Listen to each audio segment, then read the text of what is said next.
Hello friends, कैसे हैं आप सब। मैं नीरू बाला फिर से हाजिर हूँ एक नई कहानी के साथ। दोस्तों, यह कहानी मनोरंजन के साथ साथ आपको एक अमूल्य संदेश भी देगी, जिसका शीर्षक है शिकार। तो आइए बिना देरी किए शुरू करते हैं शिकार। अरे शोभा बहन, कहाँ हो तुम? कब से तुम्हें आवाज़ें लगा रही हूँ। बाहर बरामदे से अंदर आती आवाज़ से शोभा एकाएक चौंक कर खड़ी हो गई। तुम नहीं आई अपने गहने चमकवाने? शोभा की घनिष्ठ सखी राधा ने अंदर प्रवेश करते हुए कहा। क्या क्या कह रही हो? मैं कुछ समझी नहीं, प्रश्नचित स्वर में शोभा ने पूछा। अरे तुझे नहीं पता, मोहल्ले में एक सुनार आया हुआ है, बड़ा ही भला आदमी है। सारे मोहल्ले की औरतों ने उससे अपने गहने चमकवाए हैं। बेचारा मजबूरी का मारा हुआ है। लेकिन राधा, क्या किसी अनजान व्यक्ति से अपने कीमती गहने यूं साफ करवाना ठीक है? अरे नहीं नहीं शोभा, वह तो आजकल लॉकडाउन की वजह से उस बेचारे का काम धंधा बंद है, इसलिए वह 2 जून की रोटी कमाने के लिए मारा मारा फिर रहा है।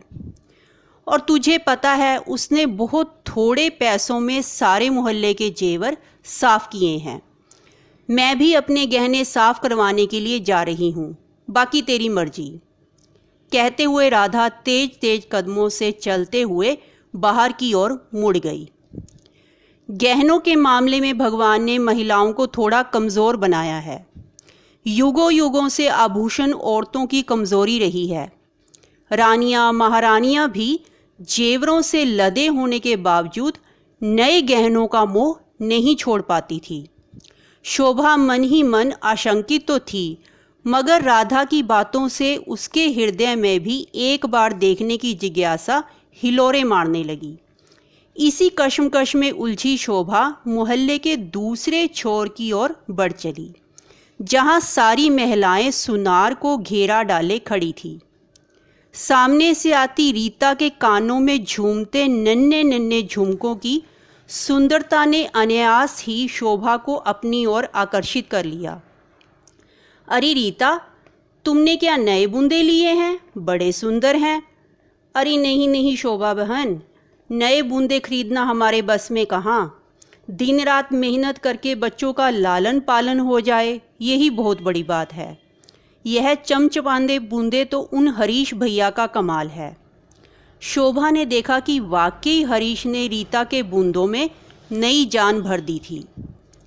रीता का मुखमंडल बूंदों के साथ ऐसे झिलमिला रहा था जैसे कोई नई नई दुल्हन 16 श्रृंगार कर नए आभूषणों से अलंकित हो उठती है। लालच के वशीभूत अब तो शोभा का भी मन डोलने लगा था।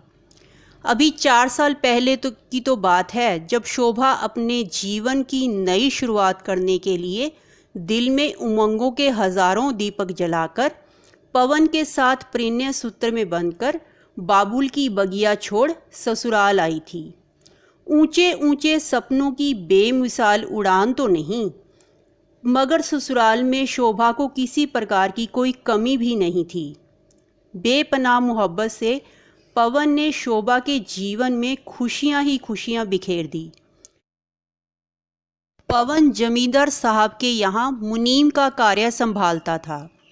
शादी के 2 वर्ष पश्चात शोभा ने एक नन्ही परी को जन्म दिया और नवजीव के आगमन से जैसे जैसे परिवार का खर्च बढ़ा, तो शोभा ने भी अपने हुनर का लाभ उठाते हुए घर पर ही कपड़े सिलाई का कार्य आरंभ कर लिया।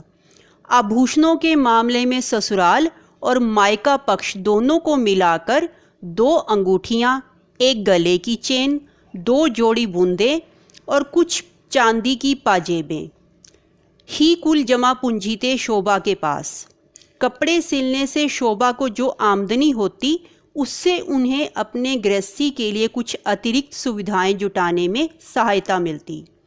पिछले ही माह शोभा ने अपनी छोटी छोटी जमा पूंजी को इकट्ठा कर अपनी नन्ही परी के लिए एक जोड़ी सुंदर सी छोटी छोटी बालियां बनवा दी, जिन्हें पहनकर जब परी अपने नन्हे नन्हे कदमों से ठुमक ठुमक चलती, तो पवन और शोभा की आंखों में खुशियों के हजारों रंग उतर आते। आओ भैया, अब हमारे गहने भी चमका दो।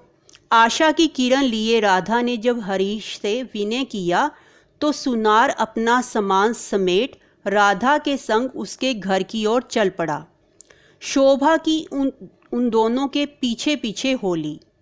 घर पहुंचकर राधा ने अपने कुछ गहने निकाले और हरीश को दिखाते हुए मोल भाव करने लगी। भैया, पहले से ही बता दो, इनकी धुलाई का कितना पैसा लोगे? अरे मैडम जी, क्या बात करते हो, जो भी आपको उचित लगे दीजिएगा। हम तो आजकल बहुत मुश्किल में हैं, न जाने कहाँ से यह नासपीटा कोरोना चला आया, भूखों मरने की नौबत आ गई है।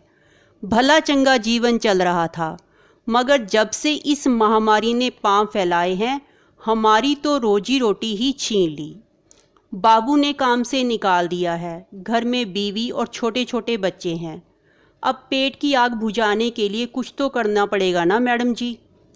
इसी कारण मारे मारे फिर रहे हैं। पहले हमारा काम देखिए, फिर जो आप दे देंगी मैं खुशी खुशी ले जाऊंगा। अरे नहीं नहीं भैया, वो सब तो ठीक है, मगर आप पहले से ही बता दो, बाद में किचकिच अच्छी नहीं लगती। शोभा ने सहेली राधा के हित की बात करते हुए कहा। और इस प्रकार सौदा तय हो गया। हरीश ने राधा के जेवरों की धुलाई शुरू कर दी। अपनी कला के माहिर हरीश ने शोभा और राधा से मुखातिब होते हुए कहा, देखिए मैडम जी, आपका गहना बहुत कीमती है। जब तक मैं आपके जेवरों की धुलाई कर रहा हूँ, आप कहीं मत जाइएगा।